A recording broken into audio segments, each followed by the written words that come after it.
Sophie ने महसूस किया कि उसके माथे पर पसीने की बूंदें आकार ले रही थी। ठंडा पसीना था वो। तभी एक बूंद नीचे सरकी और उसके गाल पर ढुलकने लगी।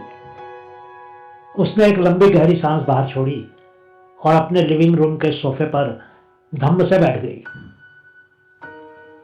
उसको उस दिन वो सोफा कड़ा और असहज सा महसूस हुआ। उसने पीठ के पीछे 2 तकिए भी रख लिए, लेकिन कुछ लाभ नहीं हुआ। उसने फिर से एक गहरी सांस ली और एक हाथ से सोफे के कपड़े के डिजाइन को सहलाने लगी। उसने अपनी ड्रेस के जेब से एक सूती रुमाल निकाला और पसीना पूछा। वो सुंदर रुमाल कभी उसकी नानी का था। नानी ने उस रुमाल पर गुलाबी फूल कढ़ाई किए थे। फिर नानी ने वो रुमाल अपनी बेटी यानी सोफी की मम्मी को दे दिया था और आखिर वो सोफी के पास आ गया था। उसकी मम्मी ने उस रुमाल के चारों तरफ बहुत सी खूबसूरत लेस लगा दी थी। सोफी को वो रुमाल उसकी मम्मी ने सोफी की शादी के समय दिया था। वो रुमाल में खुद में 3 स्त्रियों का प्रेम छुपाए हुए था। सोफी हमेशा ही उस सुंदर रुमाल की प्रशंसा करती थी। वो उस रुमाल को अपने रुमालों में सबसे खूबसूरत मानती थी, लेकिन वो उससे अपना पसीना पोंछ लेती थी। उस दिन वो बहुत थकी हुई थी। वो सोचने लगी कि 93 बरस की उम्र में उसको वो दिन कुछ फर्क क्यों लग रहा था। उसने उस रुमाल को तह करके फिर से अपनी ड्रेस की जेब में रख लिया और एक गहरी सांस ली।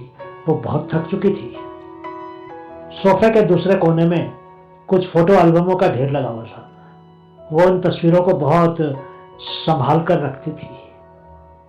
उसने कुछ दिन पहले ही उन फोटो एल्बमों को अपने कमरे की अलमारी से बाहर निकाला था। उसने करीब एक पूरा दिन ही उन पुरानी तस्वीरों को देखने में ही लगा दिया था। उसने सबसे पसंदीदा एल्बम को उस ढेर से निकाला और अपनी गोदी में खोलकर देखने लगी। वो एक पेज पर रुक गई। वो अपने प्यारे बेंजामिन की तस्वीर को देखने लगी। वो उसका बेन था।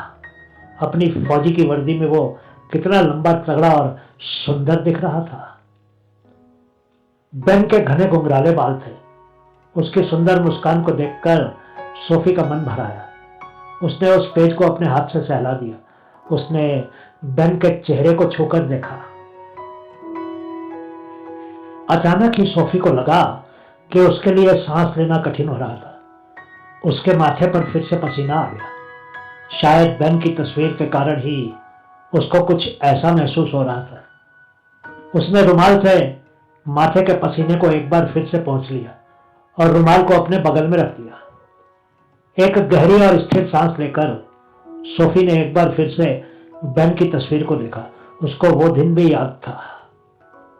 वो अप्रैल के महीने में 1944 की एक सुबह थी और बेन को पानी के जहाज में चढ़ने में कुछ ही घंटे बाकी थे। वो अमेरिका से इंग्लैंड जा रहा था। वहां से वो फ्रांस जाने वाला था, फौज की ड्यूटी पर। सोफी को याद था कि उस दिन बेन फौज की सेवा में जाते समय कितना खुश और उत्तेजित था। वो अपने देश की सेवा करने में गर्व महसूस कर रहा था।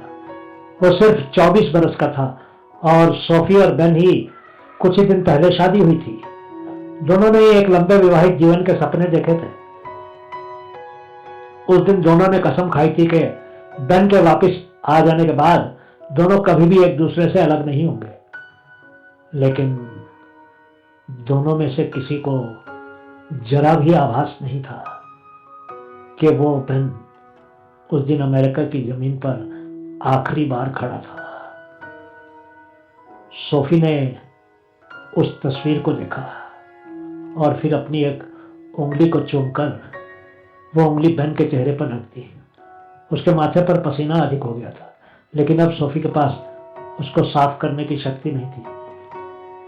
सोफी उस एल्बम के पेज पलटने लगी और जब भी कोई तस्वीर उसका ध्यान आकर्षित करती थी वो रुक जाती थी। तभी एक फोटो ने उसका ध्यान आकर्षित किया। वो उस तस्वीर को तो भूल ही गई थी। उसकी आंखों में आंसू आ गए। वो उसकी अपनी तस्वीर थी। वो हरे भरे कब्रिस्तान में खड़ी थी। वो फ्रांस में थी और चारों तरफ क्रॉस ही क्रॉस दिख रहे थे। दिवंगत फौजियों की कब्रों पर एक क्रॉस पर नाम लिखा था और सोफी उस तस्वीर में उस क्रॉस की तरफ संकेत कर रही थी। उस क्रॉस पर लिखा था बेंजामिन एडम्स, इलिनॉइस। उसने अपना जीवन 6 जून 1944 को बलिदान किया। वो तस्वीर बेन की शहीदी के 30 बरस बाद की थी और तब सोफी 54 बरस की थी। वो उसकी कब्र को देखने अमेरिका से फ्रांस गई थी, बस इसी उम्मीद में कि उसके दुख में कुछ कमी हो जाएगी, लेकिन ऐसा कुछ नहीं हुआ। सोफी ने उस तस्वीर को फिर से छुआ और इस दिन को याद किया जिस दिन बेन ने जीवन त्यागा था। जब चिट्ठी आई थी, सोफी सन्न रह गई थी। चिट्ठी में लिखा था, हमको ये बताते हुए बहुत अफसोस है कि वो बस उतना ही पढ़ पाई थी और फिर उसने होश खो दिया था। आंखों के सामने अंधेरा छा गया था। वो उसकी पड़ोसन एना को कमरे के फर्श पर बेहोश मिली थी। सोफी रात भर रो रो कर बेन को याद करती रही थी और एना उसको हर तरह से सांत्वना देने का प्रयास करती रही थी। उस समय वो दोनों ये नहीं जानती थी कि सिर्फ 4 दिनों के बाद ही एना की भी बारी आने वाली थी और उसके फौजी पति की मृत्यु का संदेश उसके पास पहुंचने वाला था। 2 हफ्तों तक दोनों स्त्रियां सोफी के सोफे पर ही बैठी रही थी। दोनों को ही एक सा दुख था, लेकिन आपस में उस दुख को बांटने के लिए शब्द नहीं थे। सोफी ने अपने माथे को थोड़ा सा सिकोड़ा। उस तस्वीर में बहुत दर्द था। उस तस्वीर से उसको याद आया था कि कैसे वो एक मुस्कुराती हुई दुल्हन से एक हमेशा के लिए दुखी विधवा हो गई थी। उसने एल्बम बंद करके एक तरफ रख दी। उसने रुमाल को उठाकर फिर से जेब में रख लिया और वो सिर्फ सोना चाहती थी। वो गहरी नींद में पहुंच गई, लेकिन सपने उसको बहुत दूर दूर तक ले गए। उसने खुद को एक बहुत ही सफेद प्रकाश वाले क्षेत्र में पाया।